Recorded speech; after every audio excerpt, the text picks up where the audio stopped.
Tes, sudah terdengar ya? Mas juga terima kasih, mohon izin Pak Deputi SDM, Pak Deputi Mutasi, Bu Sesmen yang kami hormati, mohon izin. Ah, ada beberapa hal. Kami rangkum pertanyaan, mungkin kami coba untuk menyampaikan salah satunya bagaimana pelamar prioritas itu apa, lalu apakah teman-teman yang tidak terdata di database PKN bisa melamar. Nah, ini saya izin sedikit Mas Yoga sebelum ke teknis untuk penyerahannya. Ini Mas Yoga saya bisa share screen nggak? Baik Pak, kami siapkan dulu.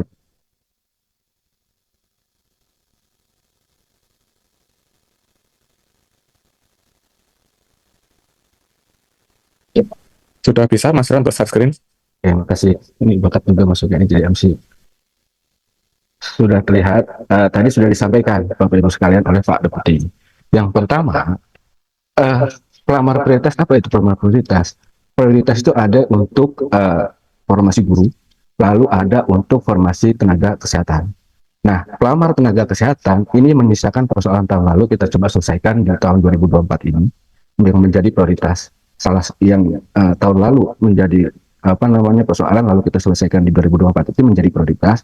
Itu ada D4 bidang pendidik yang dinyatakan lulus lalu kemudian tidak bisa melanjutkan kelulusannya.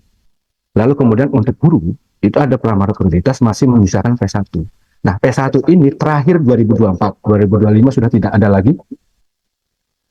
lagi untuk prioritas yang P1 ini. Ini tahun 2024 terakhir.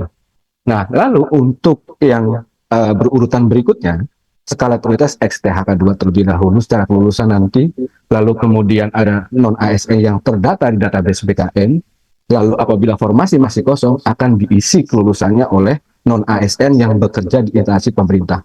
Nah, keempat ini dengan catatan harus aktif. Jadi tidak bisa kalau tidak aktif sudah tidak diperkenankan karena dianggap sudah tidak ada kebutuhan. Nah, lalu pertanyaan berikutnya, apakah yang tidak terdata di database BKN bisa melamar? Bisa. Poin nomor 4, non-ASN yang aktif bekerja pada instansi pemerintah. Nah, teman-teman ini bebas melamar sebagai bagian dari solusi untuk penyelesaian non-ASN. Nah, apabila teman-teman yang sudah melamar dan mengikuti tahapan seleksi sampai akhir, lalu kemudian teman-teman non-ASN ini tidak mendapatkan formasi, ini bisa dipertimbangkan untuk menjadi P3K paruh waktu. Nah, seperti apa P3K paruh waktu? Amanat undang-undang akan disusun PP lalu akan disusun permen. Nah, kita tunggu, ini sedang berjalan, mudah-mudahan dalam waktu dekat PP dan Undang-Undang 20 akan segera tiba.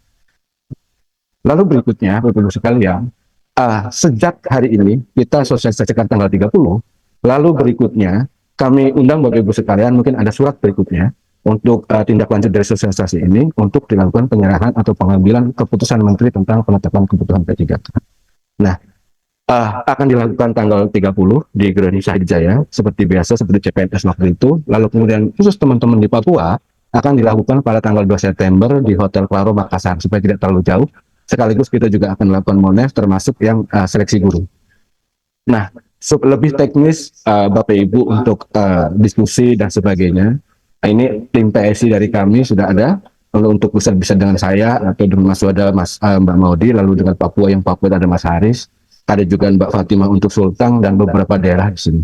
Nah, Bapak Ibu sekalian di daerah, mestinya sudah paham dengan PSI kami. Nah, bisa komunikasi langsung atau kita tunggu diskusi di Hotel Syahid supaya lebih bebas kita diskusinya seperti apa penyelesaian ASN ini.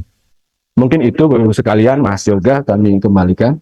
Kurang lebihnya mohon maaf. Sekali lagi nanti kami tunggu Bapak Ibu sekalian untuk pengambilan keputusan Menteri terkait dengan penetapan formasi P3K 2024. Sekali lagi terima kasih, kurang lebihnya maaf. Saya kembalikan ke Mas Yoga. Assalamualaikum warahmatullahi wabarakatuh. Baik, terima kasih Pak Suryo. Waalaikumsalam warahmatullahi wabarakatuh. Terima kasih arahannya. Selanjutnya Bapak Ibu, kami ingatkan sekali lagi bahwa untuk mencatat waktu dan tanggal penyerahan Kepmen tentang penetapan formasi PPPK, bahwasanya juga tadi sudah disampaikan arahan dari Pak Deputi, formasi PPPK sudah ditetapkan dan sudah siap dibagikan kepada Bapak Ibu, sehingga perubahan sudah tidak dimungkinkan lagi, dan Bapak Ibu juga tergantung timeline PKN, tergantung dalam pembagian Kepmen ini. Semoga bisa dicermati dan menjadi pegangan Bapak Ibu ya dalam melaksanakan pengadaan P3K ke depan.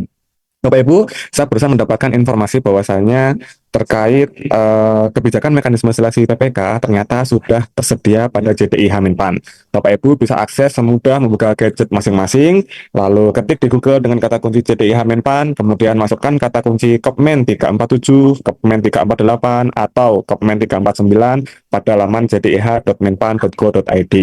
Materi narasumber nanti akan kami olah terlebih dahulu sebelum didistribusikan melalui website menpan.go.id. Jadi Bapak Ibu bisa pantengin terus website kami untuk mengintip informasi-informasi terbaru terkait pengadaan ASN maupun menunggu materi dari narasumber yang akan kami unggah di sana.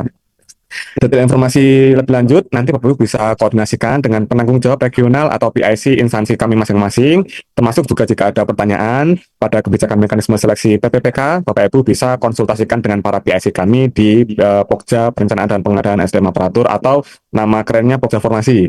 Nah, atau bisa juga dikonsultasikan pada nanti pertemuan penyerahan Kepmen di Jakarta dan di Makassar. Dengan demikian Bapak Ibu sekalian, maka selesailah acara sosialisasi kebijakan pengadaan PPK tahun 2024. Menutup acara ini, kami berterima kasih atas partisipasi dan kehadiran yang tertib dari Bapak Ibu sekalian. Jika sekiranya ada penyampaian ataupun hal-hal yang kurang berkenan, saya mewakili tim menyampaikan mohon maaf. Semoga diberikan kelancaran dalam pelaksanaan pengadaan ASN kita semua tahun 2024. Yura, doakan kita